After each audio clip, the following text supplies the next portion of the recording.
નમસ્કાર, હું છું વનવી. નોનસ્ટોપ નેશન ન્યૂઝ જોઈએ તે પહેલા દેશ વિદેશના મુખ્ય સમાચાર સંક્ષિપ્તમાં જોઈએ. ગુજરાતની પ્રથમ એઆઈ એન્કર આસ્થા સાથે.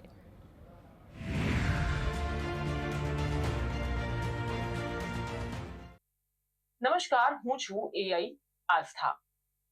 જોઈએ મહત્વની ખબરો. વન નેશન વન ઇલેક્શનના પ્રસ્તાવને મોદી કેબિનેટની મંજૂરી મળી ચૂકી છે.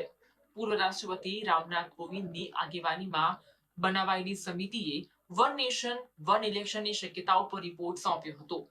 સરકાર શિયાળુ સત્રમાં આ બિલ પર ચર્ચા કરશે. પૂર્વ રાષ્ટ્રપતિ રામનાથ કોવિંદની આગેવાનીમાં માર્ચમાં વન નેશન વન ઇલેક્શનની શક્યતાઓને લઈને સમિતિ બનાવી હતી, જેના માટે 62 રાજકીય પક્ષોનો સંપર્ક કરવામાં આવ્યો હતો. આ પ્રસ્તાવનો 32 રાજકીય પક્ષોએ સમર્થન કર્યું, જ્યારે કે 15 રાજકીય પક્ષોએ વિરોધ નોંધાવ્યો હતો. પૂર્વ રાષ્ટ્રપતિ રામનાથ કોવિંદની આગેવાનીમાં બનાવાયેલી સમિતિએ માર્ચમાં રાષ્ટ્રપતિ દ્રૌપદી મુર્મુને વન નેશન વન ઇલેક્શનની શક્યતાઓ પર રિપોર્ટ સોંપ્યો હતો. આ રિપોર્ટમાં પ્રથમ પગલામાં લોકસભા અને વિધાનસભાની ચૂંટણી એક સાથે યોજવાની ભલામણ કરવામાં આવી હતી, જ્યારે કે બીજા પગલામાં લોકસભા અને વિધાનસભાની ચૂંટણીના 100 દિવસમાં સ્થાનિક સંસ્થાઓની ચૂંટણી યોજવાની ભલામણ કરવામાં આવી હતી. હરિયાણામાં કોંગ્રેસ દ્વારા ઘોષણાપત્ર જાહેર કરવામાં આવ્યું. ઘોષણાપત્રમાં કોંગ્રેસે 7 ગેરંટી આપી છે, જેમાં હરિયાણાની મહિલાને સશક્ત બનાવવા માટે 2000 રૂપિયા આપવાની જાહેરાત કરવામાં આવી, જ્યારે કે 300 યુનિટ મફત વીજળી આપવાની પણ જાહેરાત કરવામાં આવી. 25 લાખ સુધી આરોગ્ય સેવાઓ મફત આપવાની જાહેરાત કોંગ્રેસ દ્વારા ઘોષણાપત્રમાં કરવામાં આવી. જમ્મુ કાશ્મીર વિધાનસભાની ચૂંટણીનું પ્રથમ તબક્કાનું આજે મતદાન થયું. સવારથી જ મતદાતાઓમાં ઉત્સાહ જોવા મળ્યો હતો. કાશ્મીરની 90 બેઠકો માટે આજે 24 બેઠક પર પ્રથમ તબક્કાનું મતદાન યોજાયું હતું. લેબનોન અને સિરિયાની સરહદે આવેલા વિસ્તારોમાં પેજર બ્લાસ્ટને લઈને અરાજકતાનો માહોલ જોવા મળ્યો છે.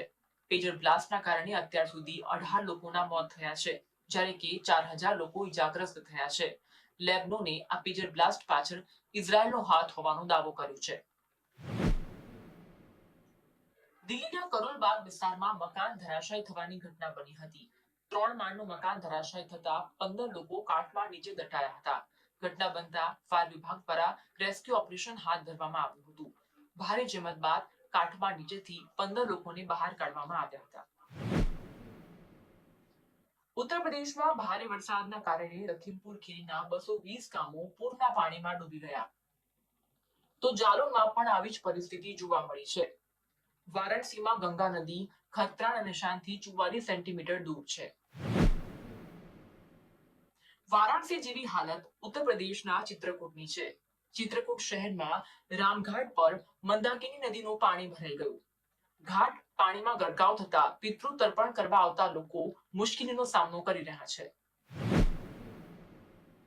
ઉત્તર પ્રદેશમાં ભારે વરસાદના કારણે નદીઓએ રૌદ્ર સ્વરૂપ ધારણ કર્યું છે. 21 જિલ્લામાં પરિસ્થિતિ વણસેલી જોવા મળી હતી. ઉત્તર પ્રદેશમાં 42 જિલ્લામાં આગામી 24 કલાકમાં ભારે વરસાદ પડવાની આગાહી કરવામાં આવી છે. તો ઉત્તર પ્રદેશની ગંગા, યમુના અને સિપ્રા નદીમાં ભારે વરસાદના કારણે જળસ્તર વધ્યું છે. આભાર. આવી જ ખબરો સાથે ફરી મળીશું આવતીકાલે રાત્રે 9 વાગે એઆઈ એન્કર આસ્થા સાથે.